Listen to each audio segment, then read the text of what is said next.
And it came to pass that as they went in the way, a certain man said unto him, Lord, I will follow thee where thou goest. The Lord sent them 2 and 2 before his face into every city and place where he himself would come. And he turned unto his disciples and said, Blessed are the eyes which see things they see.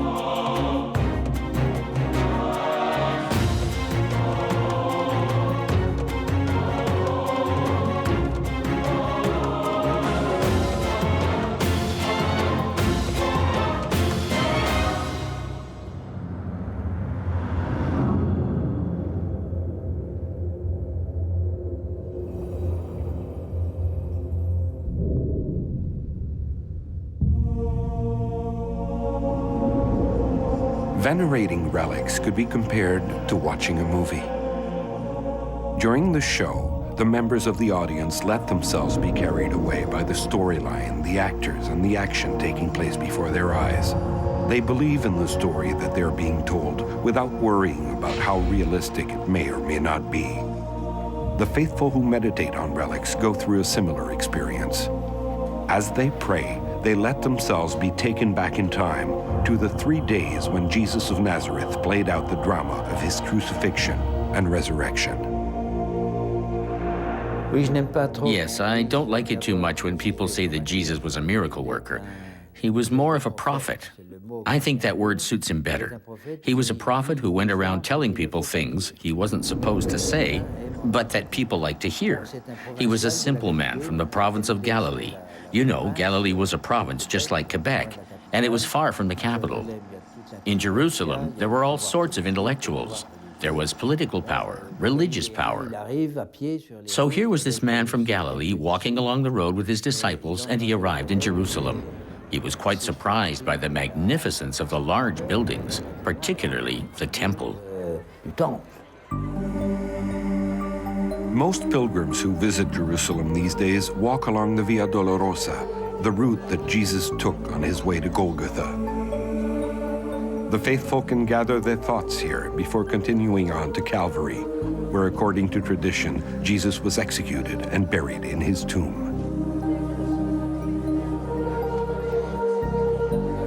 Every year around Easter, the streets are packed with devotees.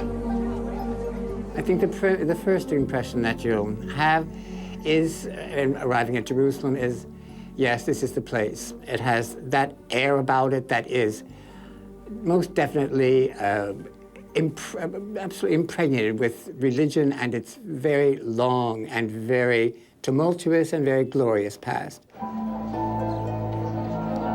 On the road to relics linked with the Passion of Christ, Jerusalem was the mandatory starting point for an amazing journey that led me all over Europe.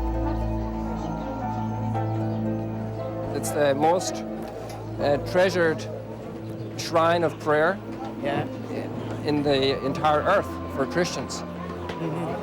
It's the place where Christ shed his blood for us, and even more importantly, where he rose from the dead. Jerusalem is now one of the largest cities in the Middle East.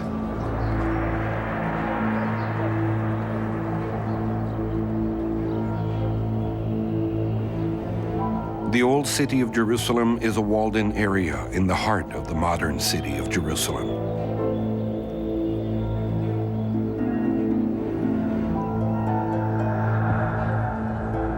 In the center of the old city lies the Church of the Holy Sepulchre, the most popular tourist site in Jerusalem. Each day, thousands of people gather at this extraordinary structure. The church is actually a surprisingly large religious complex consisting of 5 sections: Golgotha, the tomb, the basilica, the hallway, and the crypt of the cross. You will see people from all over the world who are there by the thousands, the tens of thousands, to relive scenes that are very dear to them from their upbringing, from their childhood, and from their faith presently. We could name almost anything from the time of Jesus' life and find it in Jerusalem.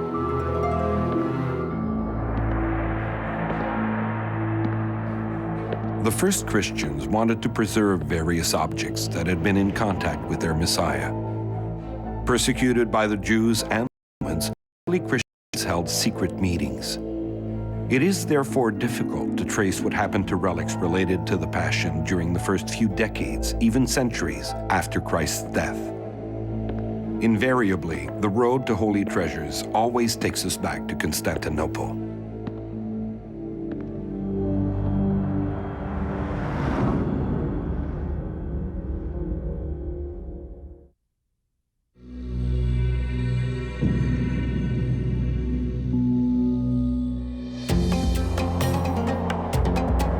I headed for Constantinople, now known as Istanbul.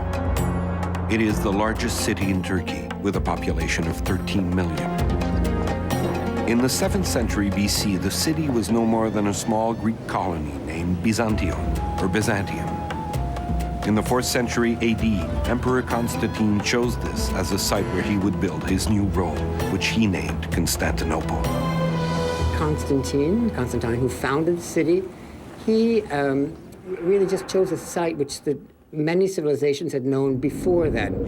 Emperor Constantine played an absolutely crucial role in the history of Christianity, because at the beginning of the 4th century, persecution of Christians was at its high point. And this persecution was widespread. All of a sudden, a few years later, after 312, all of the emperor's policies changed. In the search for relics linked to the Passion of Christ, Constantine's mother, Helena, who later became Saint Helena, contributed much more than her son to the veneration and preservation of holy relics. The tradition of collecting relics in Constantinople began with Saint Helena, the mother of Emperor Constantine, who founded Constantinople. Most relics that she discovered during her lifetime were preserved in the city of Constantinople. Over the centuries, relics continued to be collected and found, then transferred to Constantinople due to the ongoing presence of the Byzantine in the East. The number of relics built at an exponential rate over the centuries, primarily because the city of Constantinople remained undefeated for close to 1,000 years.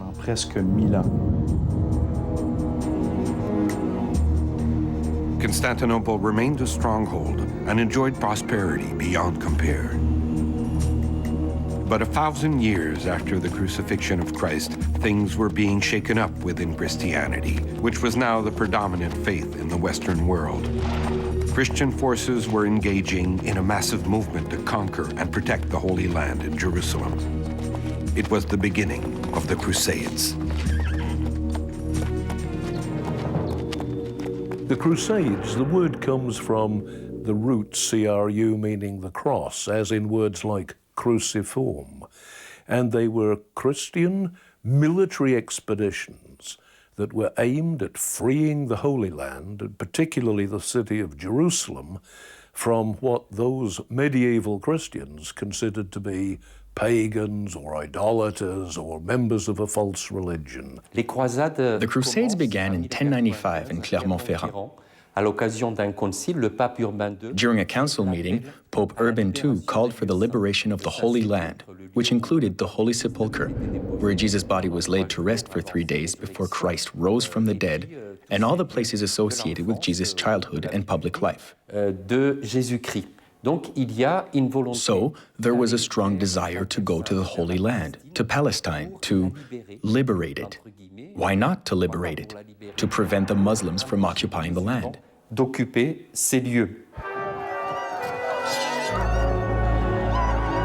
Through the Crusades, the Catholic Church was affirming its worldly power and its influence over various European kingdoms. With the triumph of the First Crusade, the Church became immensely rich. It could now intervene in state affairs in most areas under its influence. At first, there was a religious force driving it. There may have also been a bit of an apocalyptic aspect to it, wanting to precipitate the second coming of Christ on earth. Jesus ascended to heaven from the Mount of Olives, and someday he's to return to earth to restore peace, the promised millennium of peace and prosperity on earth. They had the feeling that they were in the end of times. They had the urge to fight, to tear apart the Muslims who had gained much success compared to the Christians. The Crusades were also driven by demographic factors. The male population was growing, especially in aristocratic families whose male members were warrior knights. This was typical of the Western world around the year 1000, a period of agricultural growth and booming economies. More and more people were surviving to adulthood than in the past, hence the abundance of male in aristocratic families. There was an aspect of colonization to the Crusades, a desire to discover new land and new ideals. Chivalry was a popular idea amongst these men who wanted to fight. But the Church gave them specific instructions. You must not fight against fellow Christians. You must not rise in anger against your neighbor or your countrymen. The battle against Islam became an outlet for this pent-up aggression, a place where young men could be taught how to become strong warriors, where knights and nobles could indulge in their urge to fight. It was much easier to justify through the eyes of the Church. The Christian armies spread all across Europe, united in their faith. A surprising new religious order was born, the military monks known as the Templars. The Templars were both military and religious, and they reported directly to the Pope. The Order of Knights Templar, or the Templars as they were commonly known, were military monks. This was a contradiction in itself, since the Church had always instructed its monks, who had dedicated themselves completely to Christ, to refrain from spilling blood, fighting, or bearing arms. There was a very strong ban in place, through the law of the Church, the canonical law. So as you can imagine, this new order came as somewhat of an affront to the general mentality of the times. It took all of the prestige of a great 12th century preacher with great influence over popes and kings, Saint Bernard of Clairvaux, to convince the Church that it was possible to have military monks, Knights of the Templar. Why Templar? Because they were first stationed near the former site of the Temple of Jerusalem. Their name was inspired by their location. Now there was the presence of a real army, men whose trade was to be a soldier, which was a new concept for the 12th century. And the Templars were a force that helped Latin Christians to hold their position for more than a century, close to 2 centuries, until the fall of Saint Jean d'Acre in Palestine.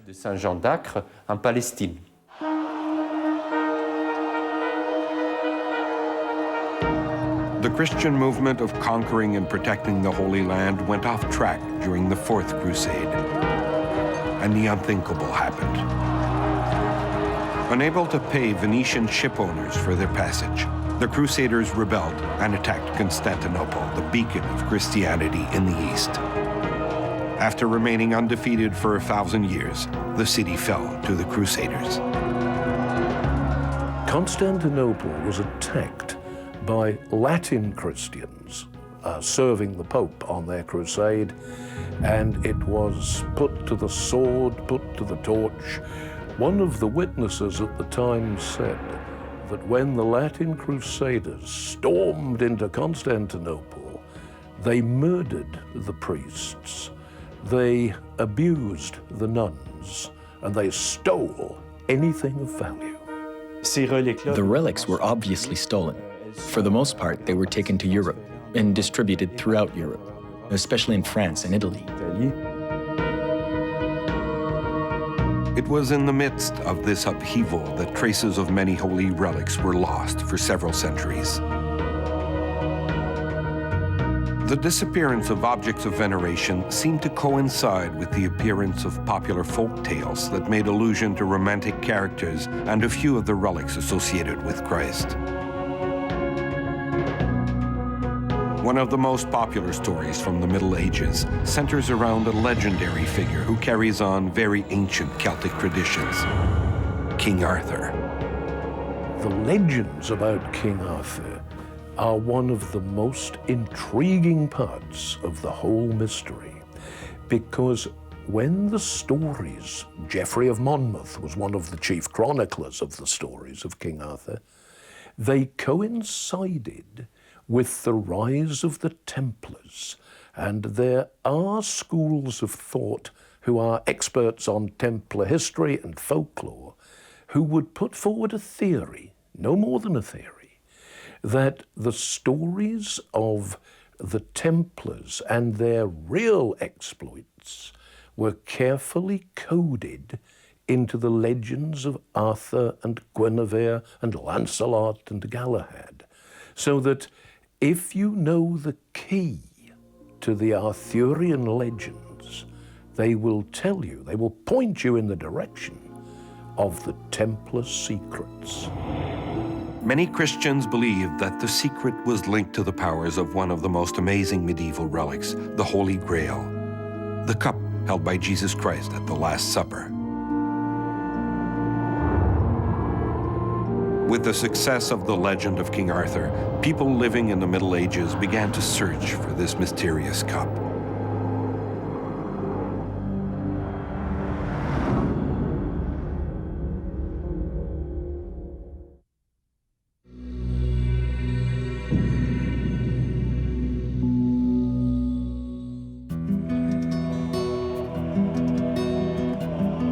The city of Rome was the heart of Christianity. Rome was an imperial city that lasted a millennium. It was the center of the powerful Roman Empire, holding the power to crucify Jesus Christ and persecute the first Christians until it was ready to convert as well.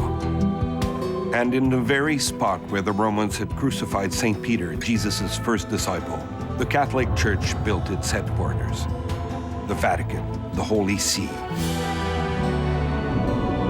Rome is another mandatory stop on the road to relics. But the physical foundations for the Christian faith are not the only vestiges that make Rome a sight to be seen. Rome, of course, was around for centuries before it became the center of the Catholic or the Christian faith. And the Romans were great organizers and also great builders.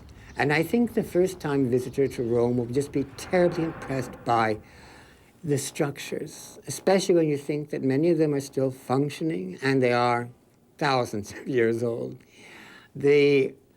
Although the city seems chaotic, there are wide avenues of straight roads that were paved before Christ was born, that if it's not vehicular traffic, can still be used for walking. Sewage systems. The arch, which enabled the Romans to build these huge structures. When the Roman Empire adopted the Christian religion as its official religion, many of the old temples and buildings that had been used for worship of what we call pagan gods or goddesses were turned into churches. There's almost every site in Rome that's a major old church, St. John Lateran or St. Mary Major. They're all, you look in the foundations and you'll find something that was around from Caesar Augustus' time or well before. The Basilica of the Holy Cross of Jerusalem in Rome is one of the 7 pilgrim churches of Rome. It is said that the church was built on the site of St. Helena's ancient palace. We are in the Basilica di Santa Croce, the Holy Cross, built in 325 under Constantine's reign as a tribute to his mother Helena. This basilica was built at the same time as the Church of the Holy Sepulchre in Jerusalem. It was in this church that they preserved the Titulus Crucis and the fragment of the cross brought back by the emperor's mother. Father Simone Fioraso, the parish priest for the Basilica of the Holy Cross, told me the story of her trip. From what we know, she found several different crosses, and with one of these crosses, a dying person was miraculously healed. This cross became known as the True Cross. It was broken down into 3 parts and given to Helena. One for Jerusalem, one for Constantinople, where her son ruled, and one for Santa Croce in Rome, where she wanted to build the new Jerusalem.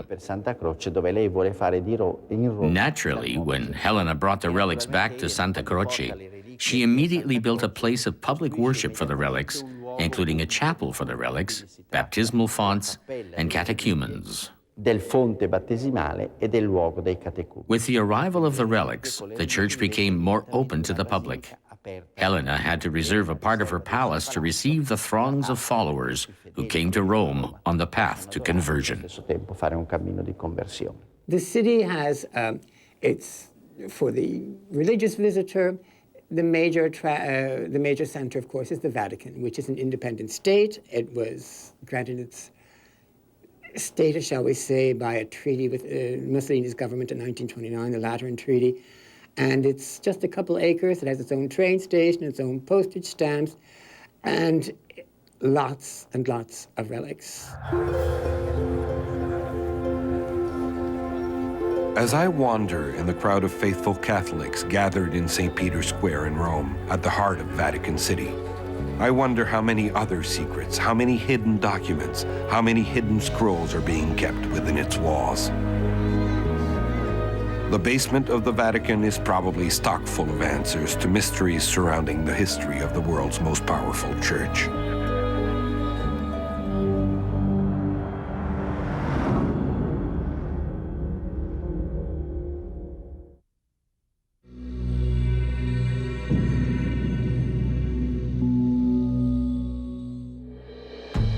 As I leave Rome, the road to Holy Relics leads me to another mandatory pilgrimage stop located in a city of northern Italy, Turin, where you can find the most fascinating and fundamental elements of the Christian faith. Visitors arriving in northern Italy find themselves in a very plush, elegant region, which was once a very important kingdom. It's a very distinguished, very beautiful, and at one time very important capital city. A kingdom called the Kingdom of Savoy, which was in northern Italy and northwestern Italy and southeastern France, and included, at the time of Italian unification, Sardinia as well. Had its capital at Turin. And the Savoy family was a very important and quite artistically minded family, which has left Turin with a very beautiful downtown and several exquisite churches, wonderful museums with the very exquisite Savoyard art collection, and of course the very famous Shroud of Turin, which is the imprint of the face of Christ at the time of the crucifixion.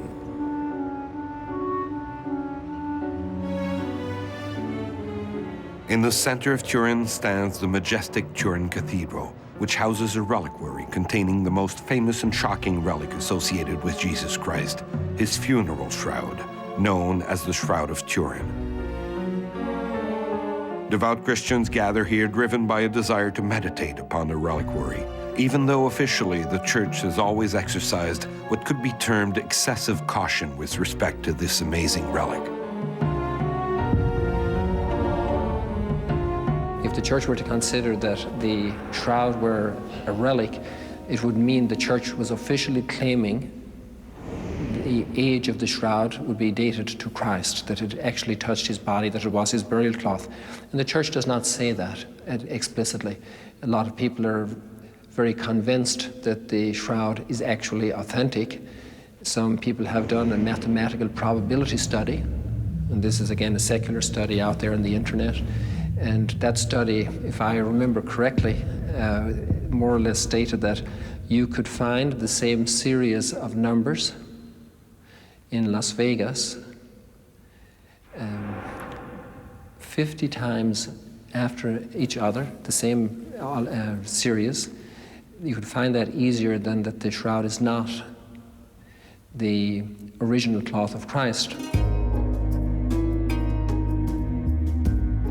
There are as many staunch defenders of the authenticity of the Shroud of Turin as there are detractors. To date, scientific studies carried out on the relic have not helped to end the debate and advance a definite conclusion. On the road to Holy Relics, Turin remains a strong, moving experience for all visitors. Another funeral cloth attributed to Christ takes us on a journey further to the west, in northern Spain. The city of Oviedo is in northern Spain, in the Principality of Asturias. Founded in the 8th century on a hill that was referred to as Ovetum, the capital city now has a population of around 220,000. Oviedo is the capital of a very ancient region in northern Spain called Asturia. It was settled by the Visigoths, although the Romans, the Phoenicians, the Carthaginians all knew it. It's also along, not directly on, but it's along one of the most famous of the Middle Age pilgrimage routes to Santiago de Compostela. Overlooking a large square in the center of the city stands the Cathedral of San Salvador. Built soon after the Muslims took over the country, Oviedo's cathedral has been given the name Sancta Ovetensis, a title which refers to the quality and quantity of relics it contains, including a small enigmatic veil known as the sudarium. The cathedral has undergone many changes since it was first built in 757. The cathedral that tourists admire today has a Gothic flair to it. Due to a lack of funding while it was being built, the cathedral only has one tower. However, this single tower is the most important one in Europe. Like the thousands of tourists who have visited the cathedral before me, as I stepped inside, I found myself in awe of the incredible architecture and decor. And I was particularly drawn to the presentation of so many relics carefully preserved in cases full of history.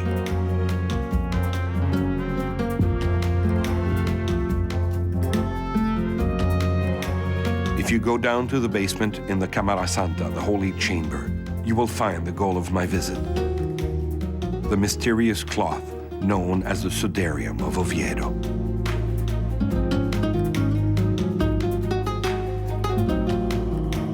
The Sudarium of Oviedo is stained with blood, and studies have shown that it is the same blood type as that found on the Shroud of Turin. Leaving Oviedo, the road to Santiago de Compostela leads us to a mysterious town in southern France, Rennes-le-Château. The legend of the Holy Grail lives on in this small community, thanks to a curious set of circumstances. Arriving in Rennes-le-Château, this is a town which is not far from the pilgrimage route to Santiago de Compostela. It was well traveled during the Middle Ages. It's a town which, small town, origins go way back into the murky past. It's been catapulted into some kind of fame in the last century or so, thanks to a priest who found unearthed some religious relics, and it's become associated with the Holy Grail. To be as brief as possible, there was a mystery around the book by Gérard de Sède, which told the story of 4 priests: Boudet, Bigoud, Gilly, and Béranger Saunière. From the get-go, it was a religious matter. The further you go, the deeper you get into this mystery, and you soon realize that the priests are being paid either because of something that they know, or to keep silent. What did they find? What were they supposed to keep quiet about? We don't know. Bit by bit, the story around Béranger Saunière, who was the last priest, the most well-known, the most scandalous, began to surface. Next thing you know, there was talk of hidden documents, secret societies, Freemasons, and Neo-Templars. And soon after that, there was talk of a treasure that might belong to the Priory of Sion, or might be part of an even older mystery, the origin of which must be kept secret or bought at a price. Father Béranger Saunière was at the heart of a controversy.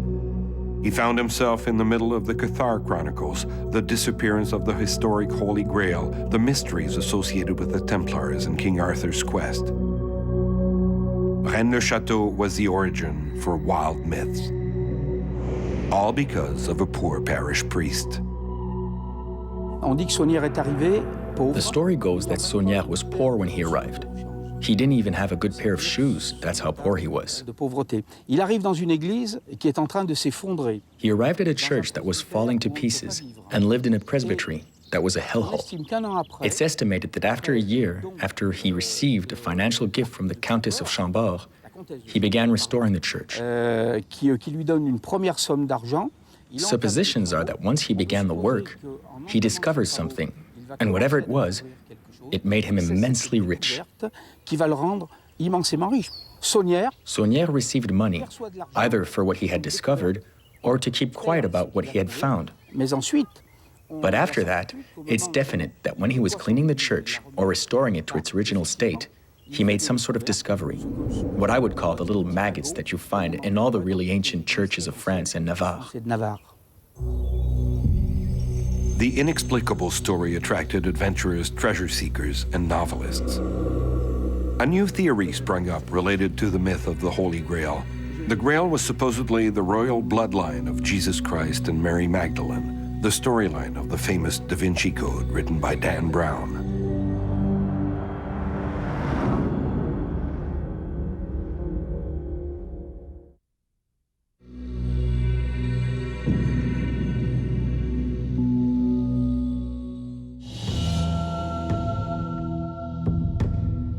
Another relic associated with the Passion of Christ was steeped in legend and centered around the popular belief that objects can hold magical powers. The spear that was used to pierce Jesus in the side, the lance, belonging to Roman soldier Longinus. Until fears were raised due to the French Revolution in neighboring states, the lance of Longinus was kept in Nuremberg. To avoid any risks, it was transferred to Vienna, where it remained for several centuries, until Hitler had it brought back to Nuremberg as a symbol of the power of the German Empire. The history of this lance has always fascinated conquerors, ever since its first known bearer, Charlemagne. Nuremberg is a major city, major German city in Bavaria, which is the largest state in Germany. It has perhaps the most pronounced local dialect, if not its own language. It's largely Catholic and quite different in spirit than many of the other German states. It's really more similar in many ways to Austria. It has always remained Catholic and quite devoutly so, and is home to relics, among which in Nuremberg, the lance that supposedly pierced Christ on the cross. Charlemagne held the lance during all of his battles. His numerous victories gave birth to the myth that the lance of Longinus made the bearer invincible. It was through this mighty conqueror that the lance was passed on to the first rulers of the Germanic Empire. Throughout the Middle Ages, there was a political entity that was descended, shall we say, from Charlemagne, which was called the Holy Roman Empire. Charlemagne est un empereur. Charlemagne was an emperor. He revived the political idea, which had always remained in the background, of territorial domination of the Western world. Of course, it was further to the north than in the past, since the Mediterranean was now in the hands of the Muslims, the Arabs.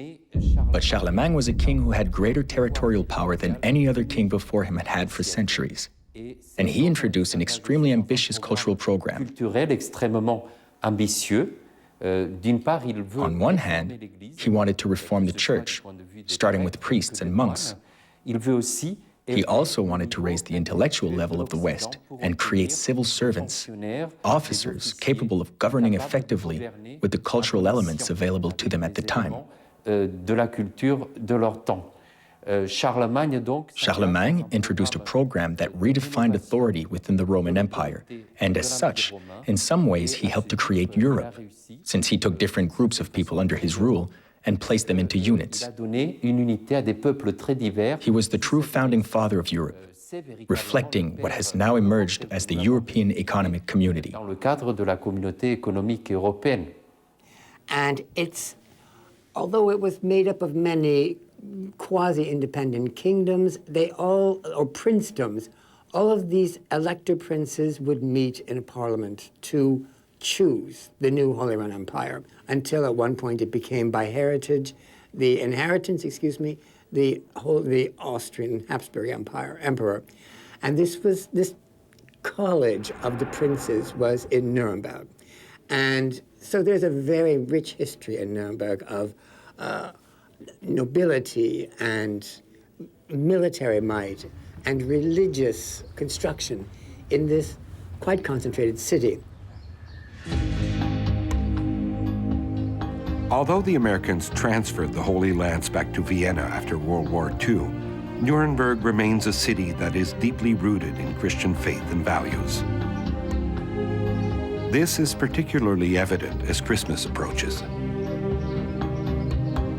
It also has, as an outgrowth of this great Catholic faith, one of the best known of the Christmas markets, which is the Christkindlmarkt, held about a month before Christmas, where the square in front of the very beautiful cathedrals turned into an absolute wonderland of Christmas crafts, and really a magnificent time to visit this very beautiful city. The joy and wonder on the faces of young children at Christmas is a reminder of the nativity scene, where the wise men symbolized men of power bending down to honor God as he birthed in human form.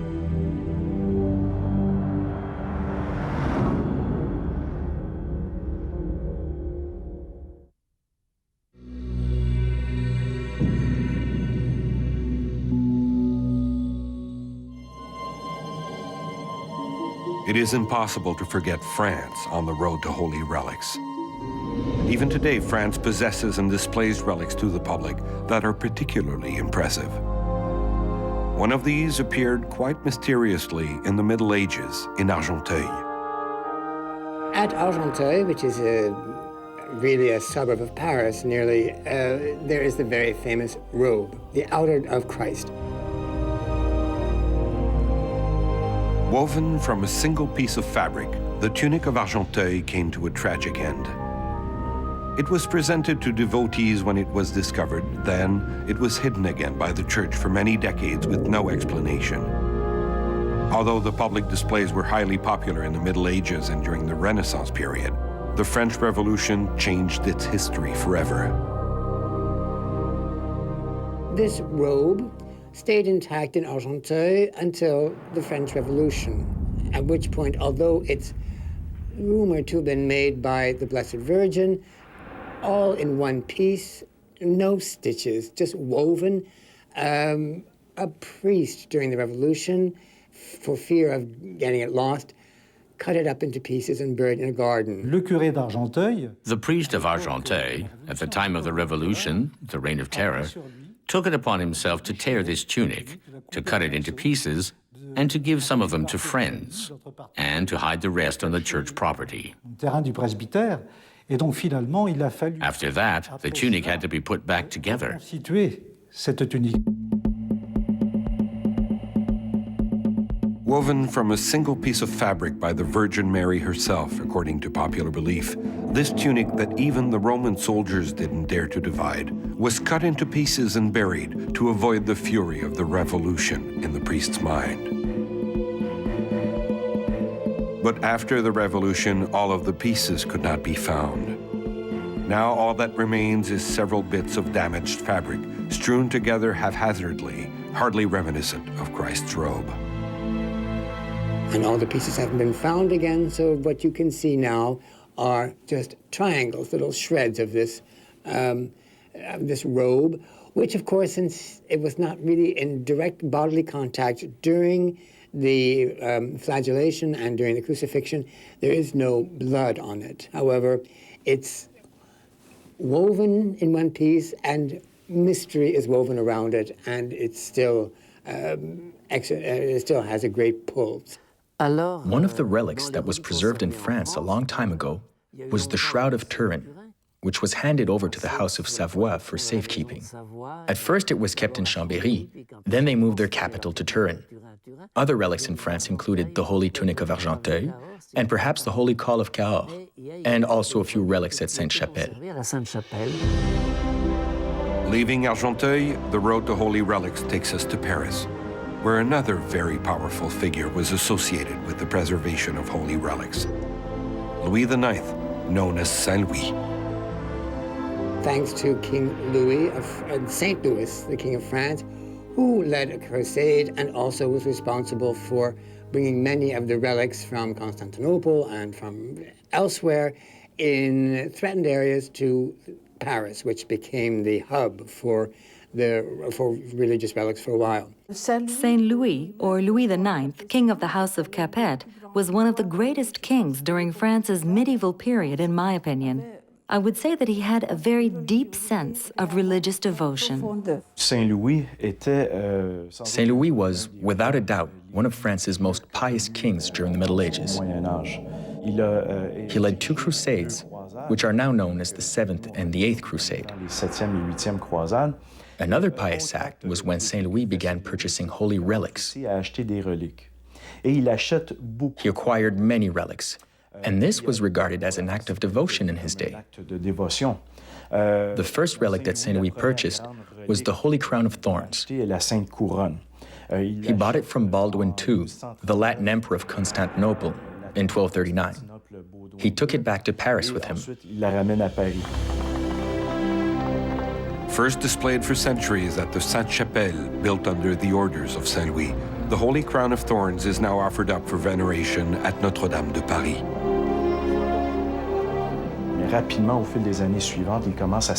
Over the next few years, he quickly became interested in other relics belonging to Emperor Baldwin II, being kept in Constantinople. In 1241, he acquired 8 additional relics, including a fragment of the True Cross, the Holy Blood, and the Holy Sepulchre Stone, which was attributed to Jesus' empty tomb in Jerusalem.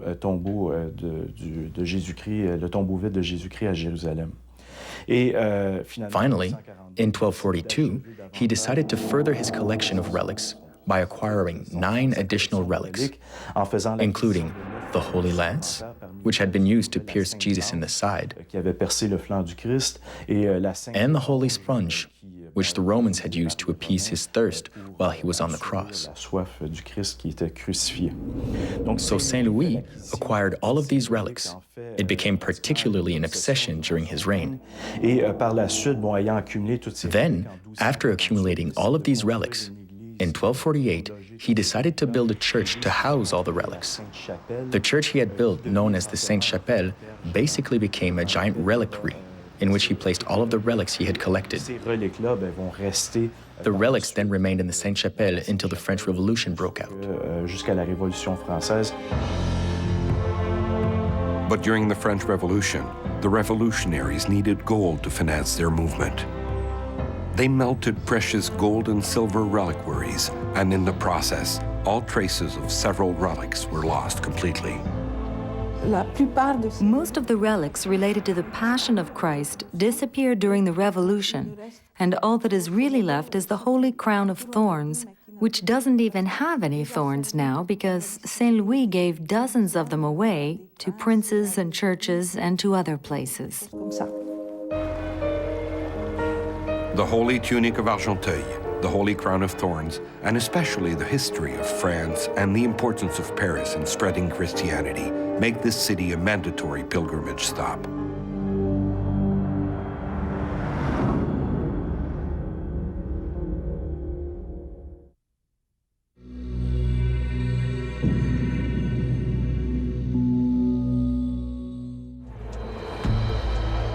Following the historic trace of Christ-related relics can be compared to the quest of the Knights of the Round Table. We know the starting point, but not the final destination. Too many mysteries surround these sacred objects. But isn't it true that what is most important in this case, as in any journey, is the journey itself? The question may be more important than any answer you may find. The question itself may be the answer to your search.